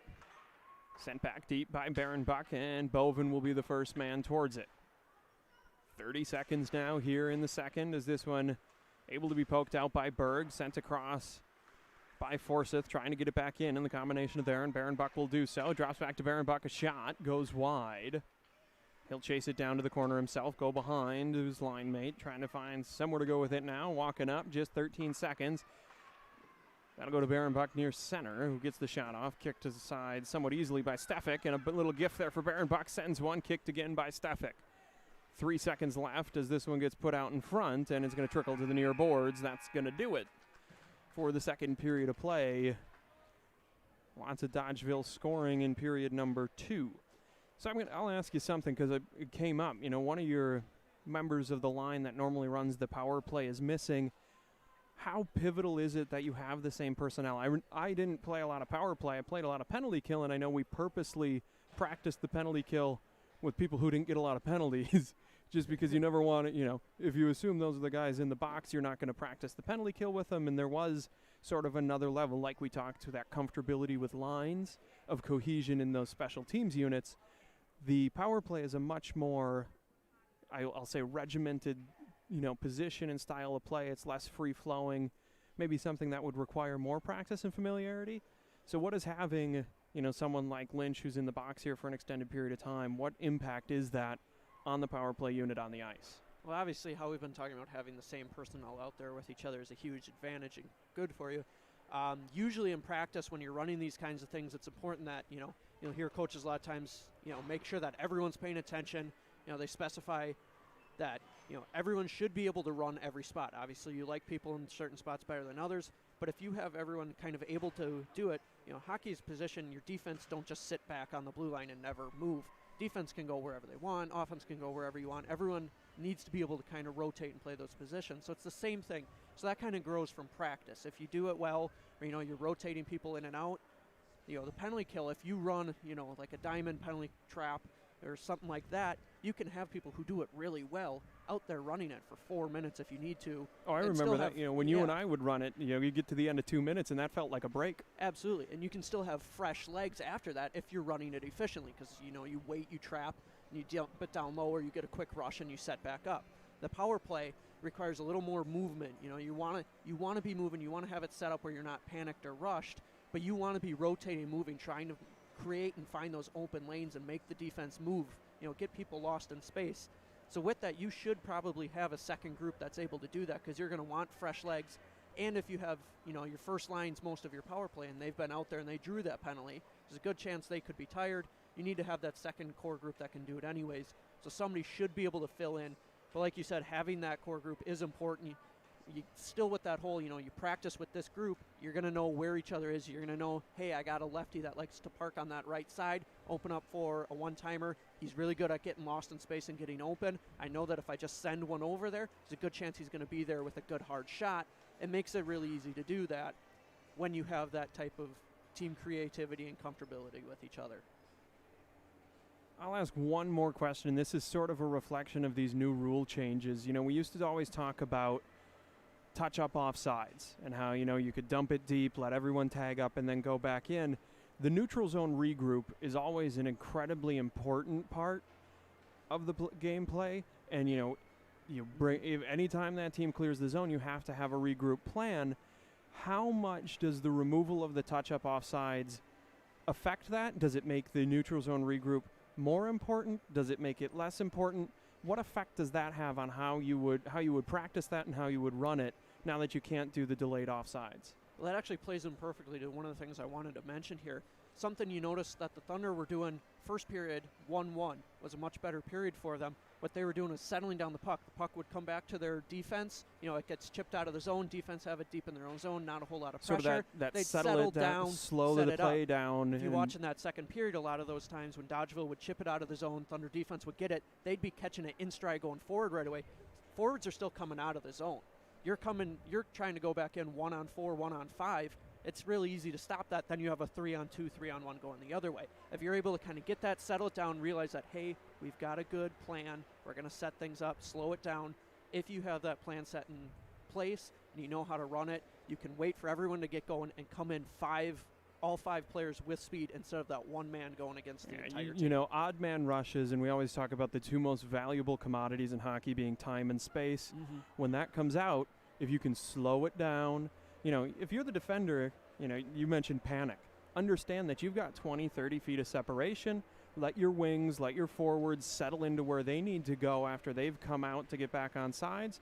Then move it back forward. And, you mentioned entering 3 or 4 wide. That was always something that was a huge emphasis on a power play break-in. Mm-hmm. But breaking into the zone 3 wide so that you don't have one guy run into the corner, and then when the defense swarms him, he doesn't have support.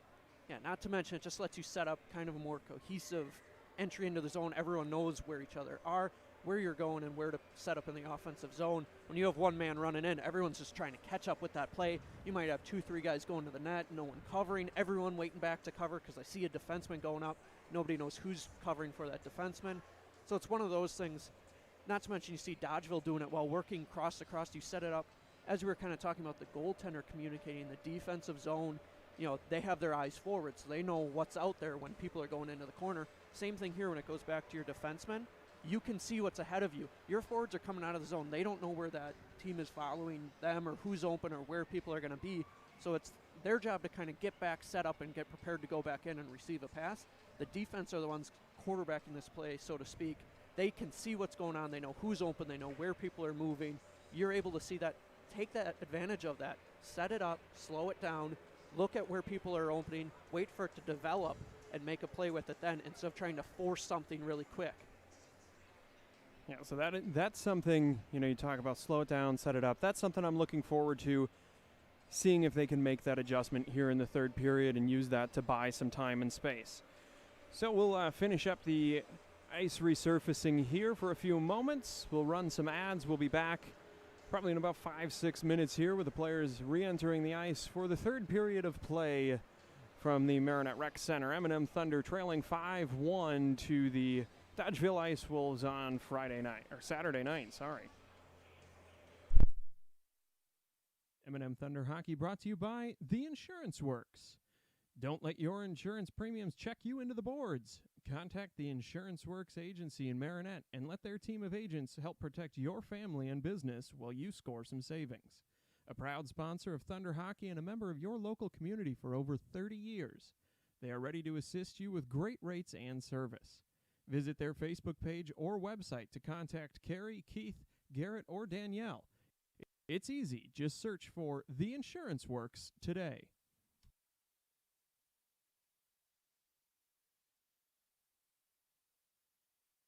M&M Thunder Hockey supported by Stevenson National Bank and Trust.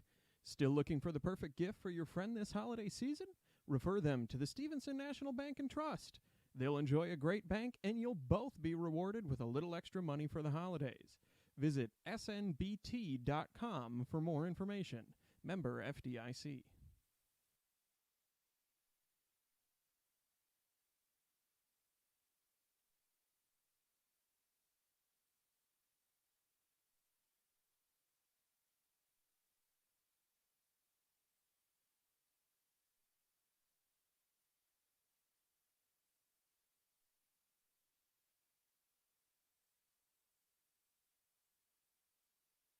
M&M Thunder Hockey also supported by Taxi Inc. Taxi Inc. is the affordable choice as the Marinette shared ride taxi service. We operate 7 days a week and are ADA compliant. Call 715-735-9787 for booking or information. M&M Thunder Hockey is supported by Westland Bus Lines. Westland Bus has been providing Marinette and the surrounding communities with school bus and motor coach transportation for 44 years. Tours across the country, charters down the road, private car service, and more. We hope to see you on board.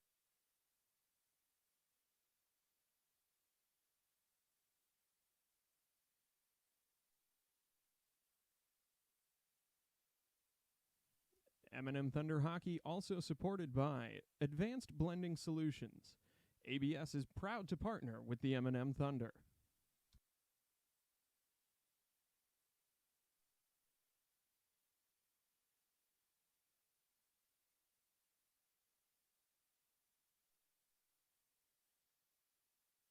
M&M Thunder Hockey is supported by JGS, providing plasma ion nitriding services for superior wear and harsh environment protection of steel parts for clients in Northeast Wisconsin, Upper Michigan, and across the U.S. For the best quality, the best price, and the fastest turnaround time, contact JGS today for a same-day quote.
M&M Thunder Hockey brought to you by The Insurance Works.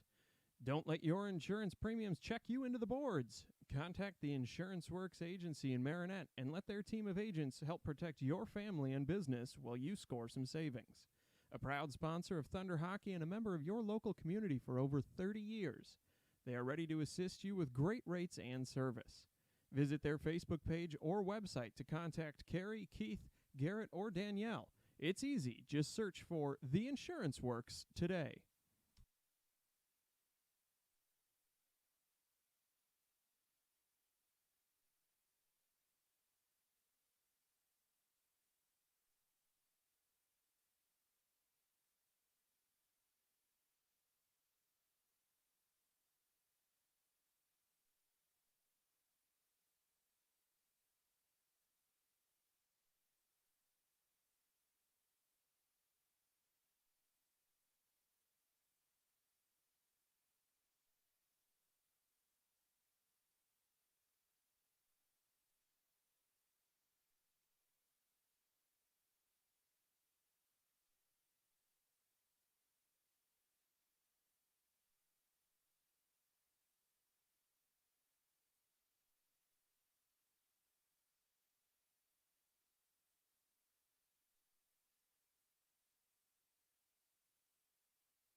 everybody, third period action ready to get started here.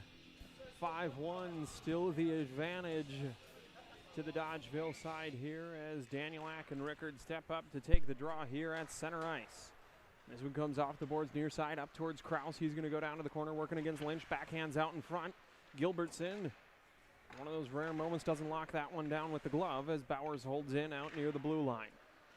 Sends down low now, looking towards Lynch, and Lynch will rattle that one around. This time it'll sneak past Bowers and out.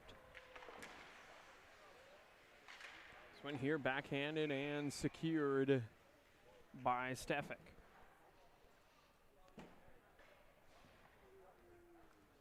Fresh ice, fast pace. You know, you've played in games where you get two full periods with no Zamboni. How fast does it feel when you come back out on that fresh stuff for period 3? It's quick, and it's more of a effect on fatigue. You know, yes, the puck gets slowed down or held up on rough ice, but it just takes so much more effort and strength to skate on that, to move the same pace. It feels like, you know, like you're running through water. It just feels really slow, and like it takes so much more energy out of your legs.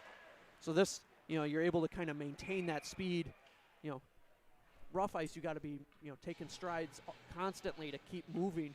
On this ice, you can coast. It lets you, you know, build up that speed, and then you can maintain that speed and keep going. It just makes the game faster in general. Yeah, I always remember, you know, my few years in high school, we Zamboni'd almost every period, almost all the time, and then you'd go play somewhere that was a two-period Zamboni, and by the end of that second period, you're right, you felt it. This one goes to the corner now. Bovin backhands out towards Berg at the point. Pinching down there was Esch, and now it'll be Spencer across center. Look at the extra speed here on fresh ice as Spencer comes down working against Lynch. He and Lynch go to the corner. Down goes Spencer. Lynch trying to kick that one away. He'll kick it to the far side. Benish will be the man on it, but quickly there with pressure is Casey as this one goes bouncing off the shelf. Around down below, trying to get it up towards Tremeling, who banks off the boards, but able to be chopped down and kept in by Denny. This time, Tremeling will make it past Denny, and it'll be directed back by Spencer, but now Esch able to carry it in there. A little bit of help from Rickard, but quickly sent back out by Bovin. Lynch now, looking for Farrell, near side, out of reach. It'll bank off and go onto the stick of Denny. Denny feeding out towards center ice, off the stick of Casey, and that one out of play. Thunder doing a little better job, like we said before, setting it up, slowing it down a little bit, but they're just not real aggressive to the puck right now. You got to, you know, attack the puck when the other team has it. Don't give them time or space to make plays, and right now they're just kind of happy to chip it forward, keep it from going towards their net. You got to get that control, set it up, and be aggressive, attack that puck. You got to want to have control of that, control the game. So we'll take this draw here at center ice. It'll be Kraus and Barenbuck there. This one tied up here. Looked like that was Young trying to feed it through. Farrell will send it back in the direction of Young, who pokes at it, but overpowered there by Bowers and Woodworth. Trying to get it going. He'll get it up to Kraus. Kraus across to Thayer. Thayer settles down. A shot there. And good job to track and get a glove on it by Gilbertson. Yeah, that was good motion. Again, Thunder need to move that puck side to side. They haven't really put too many tests on the Dodgeville goaltender here. You got to make that extra pass, get the goaltender and move out of position. Face off here, tied up by Kraus, coming through as Farrell, but Kraus able to skate towards the boards away with it. Backhanded towards center, gets deflected, and now skated out across center by Lynch, but sent back in the other direction by Zelke. Thayer now picks up near the blue line, takes a shot there. That one deflected by Forsyth to the corner, chopped at by Kraus back behind. It'll be Forsyth to it first. Forsyth tries to chip that up in the direction of Farrell, held in by Zelke, who chases it down, backhands towards the front of the net. Backhand there by Thayer, effort, rebound. That one gets deflected high up off the glass. Bowers will hold this one in, send it back in front, a shot from Woodworth. And again there, snapped up in the glove. You know, it's not so much that Gilbertson chooses to use the glove. He prefers to do that slide and grasp rather than just the glove face down and freeze like you see so often. Yeah, and he knows he's good with that glove. Feels it like a ground ball. You can tell that he kind of cheats to his right side, blocker side, because he knows he can get there with that glove if he's able to. Maybe not as strong on that blocker side as he is with the glove. So he's able to cheat a little bit, take that advantage. That one hammered off the boards there by Denny, but sent back deep by Rickard. And wrapped around now far side for Spencer. Spencer got it poked away there by Forsyth, but Right on to Danielak, who feeds up to Berg. Tied up there now. This is Forsyth curling. He's got a little bit of speed built up, but Spencer bearing down, makes it through one there, makes it past Bovin, but not well maintaining possession of the puck, so that'll be cleared back out across center, chased down by Rickard there. Rickard off the boards, finds no one but Spencer. A little hard on the hands, so it'll go back to Esch, and now around the horn to the far side, looking for Benish. Denny backhands into neutral ice. Tremeling now. Back towards Forsyth, fires far side for Rickard, a little bit too much on it, so it'll go down to the zone for Bovin under quick pressure. Sends over to Denny, who one touches that one out towards center for Spencer. Spencer across to Thayer, on sides is the call there as Thayer walks in, elevates a shot, goes off the shoulder.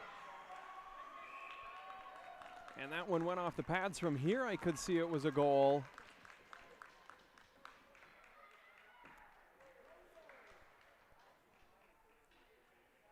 Went off the bottom of the glove, and then I think the toe of Gilbertson pushed that in.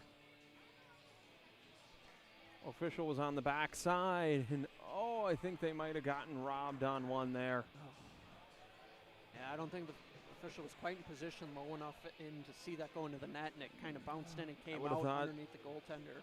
I would have thought the near side official might have seen the angle similar to the one that we had.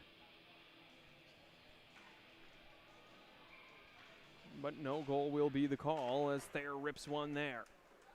That was what you were been talking about, though, getting Gilbertson to move side to side so that he's not quite at home with that glove. A little unlucky there now as Rickard, well defended by Thayer, chipped out there off the boards. Casey trying to feed to himself, but it'll be Tremeling who picks up, circles towards the top, sends in. Good screen by Rickard and a better save by Stefik. Rebound shot there comes from Tremeling to Rickard. Rickard around, blocked there by Zulke. Esch will crash on in and dish to the side there. Good job using space east and west by Tremeling. This one trickles out in front. Nobody's there. Casey tries to get rid of it. Benish comes in. Almost had it taken away by Rickard, who now goes to make a move around Casey. Backhands looking backdoor. Wanted to find Tremeling. Instead only found Bowers. And Bowers now to Thayer. Thayer chips out not far into neutral ice. And now he'll battle through Lynch. Carries that one in. I thought Lynch had it going back the other direction. Good effort there by Thayer to keep it moving.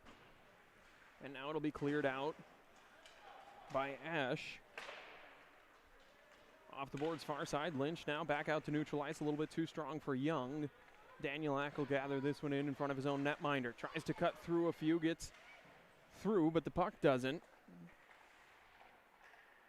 So Thayer, Danielak from behind his own netminder. Pressured by Young. Backhand deflected by Young.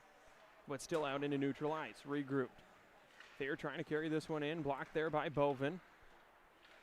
And backhanded by Baron Buck down low. And we're going to get an offsides call here. I think that was Young on the far side. Was a step off.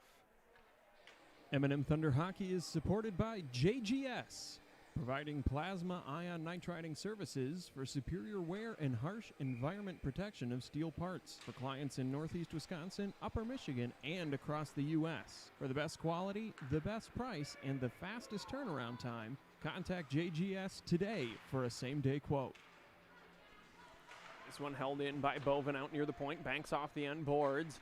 Denny tries to backhand, goes up and over the net out in front. Woodworth was there, but stronger on the stick was Lynch.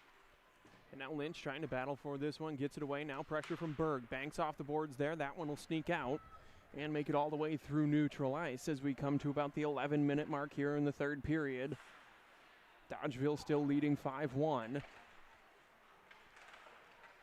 Far side now. Esch holds that one in. Baron Buck comes through to help, but Danielak going to chip this one free. He's got a little bit of room one-on-one here against Lynch. Danielak makes a move to the side, picks up along the boards, sends one off the end boards to the far side. Stick of Young lifted by Woodward there. And now carried by Young across. He's got 4 Thunder defenders around him, and it'll be Thayer who takes it away. Thayer feeds through, gets that one up towards Kraus. Kraus chopped at by Esch there, and Lynch, who I think has played defense for the entirety of this third period so far, takes it away from him, wins back towards Esch, and goes down for an icing. M&M Thunder Hockey is supported by Westland Bus Lines. Westland Bus has been providing Marinette and the surrounding communities with school bus and motor coach transportation for 44 years. Tours across the country, charters down the road, private car service, and more. We hope to see you on board. Face off to the right side of Gilbertson here. Be Kraus and Rickard. Is this one able to be sent almost out? Brock Lynch out after the 10-2 penalty now. Tried to chip that one out, stymied by Bowers. Trying to feed that one up to Rickard. Great play on the blue line there by Bowers, getting the stick down, and now it'll be Forsyth carrying this one up. He's got to make it past Zulke. He's got Rickard in the slot coming down and got the pass across, but just a little bit behind, so Rickard will send it wide. Thayer able to carry that one out. Takes a hit there from Lynch along the boards right in front of the crowd here. Rattles the glass a little bit. This one comes back down to Lynch. He'll bank off the boards, trying to feed that one up towards Tremeling. Instead, it will be Zulke who pushes this one into the zone now down low. Forsyth there, tied up. I think they both lost the puck for a moment, but Zulke able to center. And Lynch strong on defense again here as Tremeling backhands out towards center ice. Rickard got a stick on it, but not as strong as Denny's. Far side now, Spencer pulls that one away from Lynch and heads in the right direction, but Forsyth is there. He'll send one high and banking off the boards. Tremeling again on it, but Denny's stronger. Lynch off the boards now, Tremeling again. Tries to feed that one up to Lynch. Stepping up was Bovin. Nearly takes a check from Danielak, his own teammate, as Berg sends this one to the corner on the stick of Lynch, who I honestly believe has played every minute of this third period so far. Off the boards now, looking for Tremeling. Can he get to it before it gets to Stefik? But he can, but Bovin's there. Sends him careening into the boards, and this one back out to the point for Lynch. Now goes down deep. Weird bounce on that strange ice by the Zamboni doors that anyone who's played hockey knows exists in every rink. Up over the stick of Tremeling, and now cleared out by Spencer. Forsyth there, good pause by Farrell entering the ice on the change, knowing that the puck was in the neighborhood. This one gets sent long stretch pass up to Benish now, who steps across the blue line, chips in towards Baron Buck, who makes a move past Denny down in front, and Farrell couldn't connect on the backside. Kraus able to feed this one up to Thayer. Forsyth chips it deep again, glove down here by Kraus.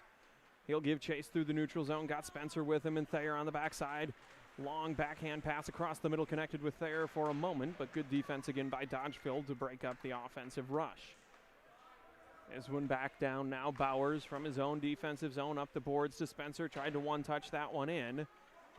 He'll get onto the stick of Thayer. Thayer drops back for Kraus. Kraus had the shot there, but Benish snuck up behind him and got a stick on it.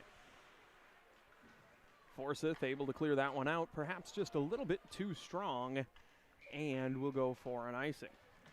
That was a great little drop pass play there. Knowing you had the man behind you, just taking too long on the windup on that one. Nothing in hockey is more effective than that quick release. You know, the goaltender doesn't have time to set up or anything like that. When you wind up a slap shot, yeah, sometimes you get some extra power on it, but it's real easy to just tap that puck and go the other way. You know, I used to call those back scratchers when guys would take a little too long to wind up the slapper. This one comes down. Woodworth chops at it, sent back behind. Now wrapped around here by Esch in the direction of Young. Young trying to feed that one through up to Baron Buck, intercepted by Thayer. Thayer takes a shot.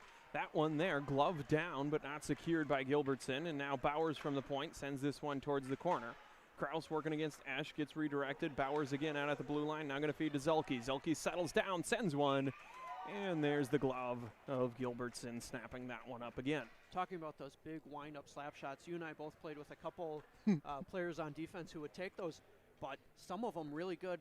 One thing to work on that we both know a couple of the players we played with were really good at is they could get that stick up there, but it was so quick that it was up and back before you'd even realize. So they could get that powerful shot, but it was so quick and it's so effective that there wasn't time for a goaltender to adjust, and it was in the back of the net before they knew it was even there. Yeah, big thing for goalies is reaction time, and if you take 3 seconds to wind up the shot and half a second for the puck to travel, that's still 3.5 seconds for the goalie to react. That's basically sending a wrister from the opposite end of the ice as far as a goalie's tracking is concerned. Yeah, having your feet set and be ready for that. And again, like I said, practicing that quick, having it ready, back and forth, fast. Yeah, get it like that shot right there from Bovin. Cocked it back, was ready for it. That was a one-timer, so a little bit different. But even there, didn't bring the stick up very high, and as soon as the puck was in position, sent it home. That's a good quick release there. Centering effort there by Lynch. Again defended by Bovin in front. And now this one sent off the boards down low. Denny will give chase to the corner there. Esch trying to clear. Gets a little bit of help from Tremeling, but too strong and down for the icing. 6:17 remain here in the third period of play. No scores so far here in the third, so from a period point standpoint, if that's not a confusing enough sentence, yikes, it's tied. So the third period point is still on the table for both teams. As Kraus comes away with this one off the draw, but Tremeling tries to direct out, held in by Zelke and sent deep down below, where Lynch will wrap around for the other Lynch. That one directed by Rickard out across, kicked ahead there. And that one cleared up and out. A diving effort from Lynch comes up empty, and Esch will hold out towards center. That's why you'll notice even Dodgeville, with a 4-goal lead here, will start to play as if they need one. They're trying to pull every point they can out of this game as Rickard skates in under immense pressure from Thayer, and Bowers clears that one out of the slot area in the direction of Berg, but Lynch pokes back in. Now to Lynch, far blue line. I like that little look over the shoulder from Tremeling there to make sure everything was on sides before he carried in. Now Kraus tries to feed that one through Rickard, can't do so. Lynch out at the point. Didn't like his prospects, so he'll just send that one around behind for Rickard now, who tries to work his way past Bowers, does so, sends that one off the boards. A little bit weird on it. Esch able to carry in, and now Lynch capable of using the feet to make it past Bowers. He'll feed that one for Tremeling in the slot, who gets a chop at it, but Stefik was there. Bouncing puck out in front, though, to the far side, and the net is sufficiently dislodged. Looks like Tremeling and Stefik traded sticks in the confusion. Yeah, a lot of sustained pressure there from Dodgeville. You know, like you said, they're looking to get another goal here too. Up 5-1 usually is a good lead, but when you go points play, you almost play a miniature game every period. Dodgeville still wants to win this period to get those points for the overall tournament standings. Comes over to Lynch, near side, takes the shot, goes wide, banks off the end boards, and again, the net kicked off of its moorings. Stefik very mobile in the crease, but sometimes that means the net's got to be equal to stopping all that momentum.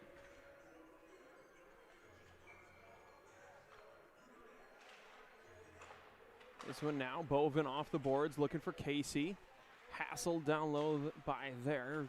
Lynch out at the point, sends one that goes high and errantly wide. Young holds in on the far side there. Spencer trying to get it out. Now Barenbach comes over. Daniel Axe in the bottom of that pile as well.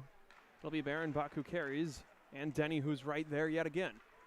This one comes out backside for Lynch. And now Denny. Denny looking across for Casey. Casey carries in now, or rather pushed in with Danielak. Spencer was there to get the shot.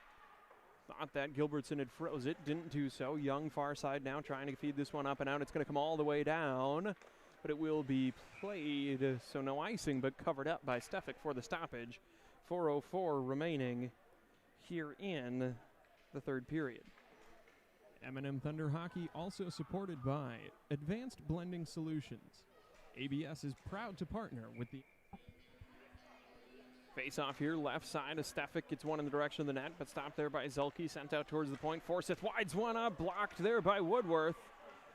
It's a little limp after eating the puck, so Forsyth will collect, send around the horn, and back up in the direction of Barenbruck. Lynch now sends that one up off the rafters as well as offsides.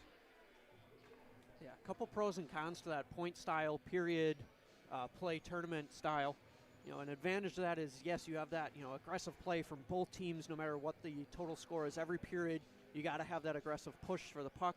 Creates more aggressive play, a lot more action. But on the downside, if you have a big bench on a team, you know, sometimes you get some of those players that don't see a lot of ice time that would usually see a blowout, you know, at the start of the third game, see some more shifts. You don't see that now because you need that third-point win. Luckily, neither of these teams are real deep on the bench, so I don't think you're going to see that problem in this game or many of the games in this tournament, so to speak, with, you know, shorter benched teams. But if you get that long bench, sometimes those weren't great for some of those players that don't always see a lot of the special teams player, things like that on the ice. Yeah, you can say scrubs like me. It's okay. I won't be offended.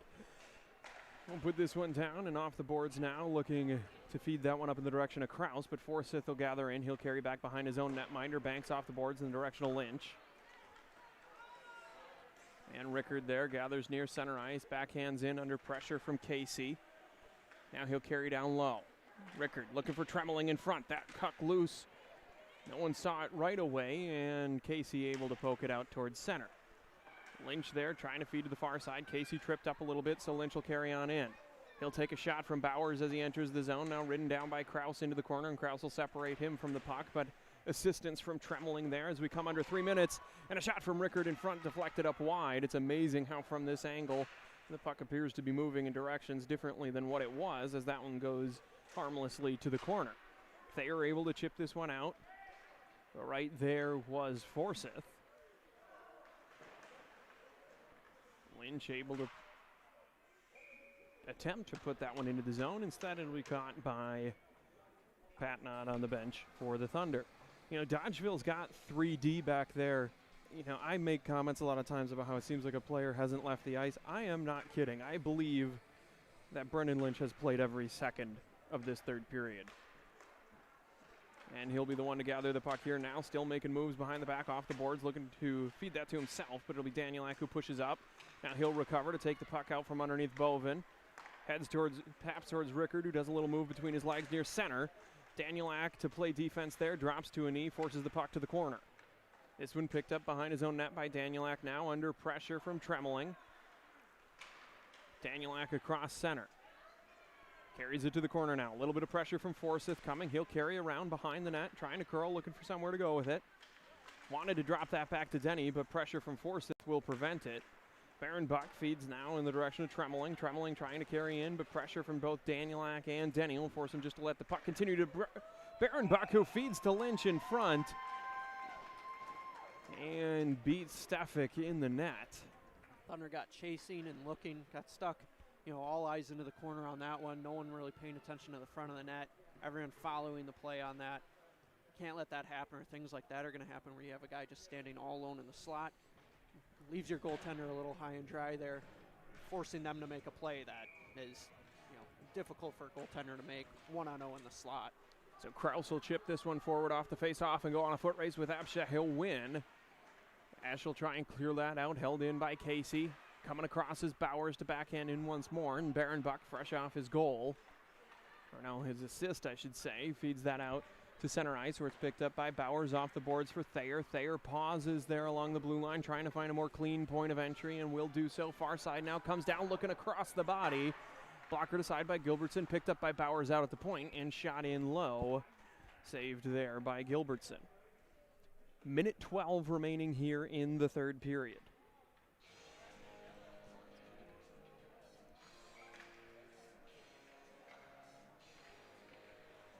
This one tied up, back out towards the point. Thayer trying to direct to the middle. This will come across for center, and Zilke will send back in.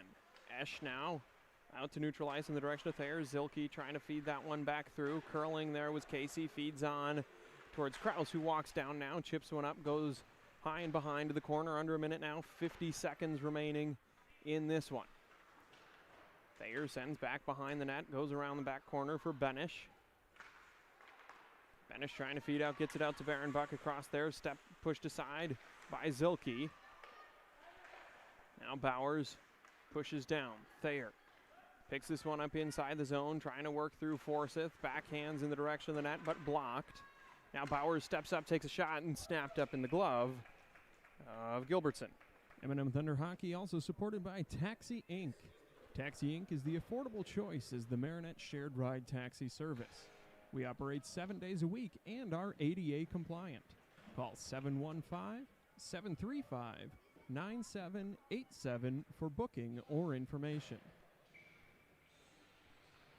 So 23 seconds left in this one. Thunder needs a goal to take a half point out of the period. That was almost it there as Spencer had the 5-hole, but just a little bit off on the angle as this one goes hard and off the glass. No icing. Rickard will be there to it before the goal line, trying to get it out in front and center, and Denny will be there first. Danielak, now Lynch, an attempt at a shot.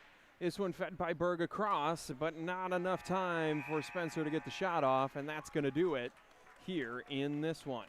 Final score, Dodgeville Ice Wolves 6, M&M Thunder 1. Shots department, Dodgeville, lots of shots on the day, 39-27. They edged out the Thunder in that side, and really that was kind of the story of the day. Dodgeville able to produce a little bit more offensive opportunity through in-zone control. On the bright side for the Thunder, though, able to stay out of the box, just very important in this Huge, game. huge. As with only, correct me if I'm wrong, one full-time penalty, Dodgeville was able to capitalize on that. Yeah, definitely. Running a very efficient, very well-run, regimented power play. So that was very important that they stayed out of the box today, and it helps them for tomorrow. Hopefully having their, as many players on the ice as you can, getting as close to full strength as you can be, and just, boosting morale, knowing that you can play, a clean game and play well, at least for that first period, keeping it 1-1, no penalties, keeping things tight. That's for sure. The Thunder will be back here tomorrow at 2:30 p.m. Of course, that's the assumed schedule time. Tonight we got started a little late. We had a piece of glass break in the game before. So scheduled tomorrow, 2:30 p.m. We'll be back here on YouTube. They will take on Ontonagon, the Fighting Miners, in their conclusion. We'll have to see how the games prior to that shake out. That'll tell us where everybody stands points-wise, and we'll have a good idea, at least by the start of that game tomorrow, what the Thunder are playing for in it. Thank you all for joining us here tonight. Again, we'll be back here 2:30 tomorrow for Cole Jersey. I'm Brock Jersey. Thank you all for tuning in. Everybody, have a great evening. M&M Thunder Hockey supported by Stevenson National Bank and Trust. Still looking for the perfect gift for your friend this holiday season? Refer them to the Stevenson National Bank and Trust. They'll enjoy a great bank, and you'll both be rewarded with a little extra money for the holidays. Visit snbt.com for more information. Member FDIC. M&M Thunder Hockey brought to you by The Insurance Works. Don't let your insurance premiums check you into the boards. Contact the Insurance Works agency in Marinette and let their team of agents help protect your family and business while you score some savings. A proud sponsor of Thunder Hockey and a member of your local community for over 30 years. They are ready to assist you with great rates and service. Visit their Facebook page or website to contact Carrie, Keith, Garrett, or Danielle. It's easy. Just search for The Insurance Works today.